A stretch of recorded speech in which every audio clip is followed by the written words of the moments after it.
கருவும் உருவும் இரண்டு என்பார் அறிவிலார். கருவே உருவாவது யாரும் அறிகிறார்.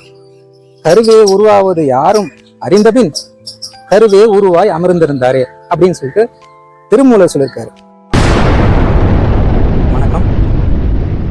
Look deep into the nature, then you will understand everything better.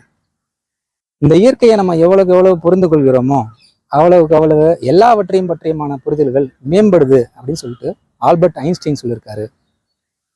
அப்படியாப்பட்ட இந்த இயற்கையின் அங்கங்களான நிலம், நீர், காற்று, ஆகாயம், நெருப்பு, இந்த ஐம்பூதங்களின் கூற்று தான் பிரபஞ்சம்.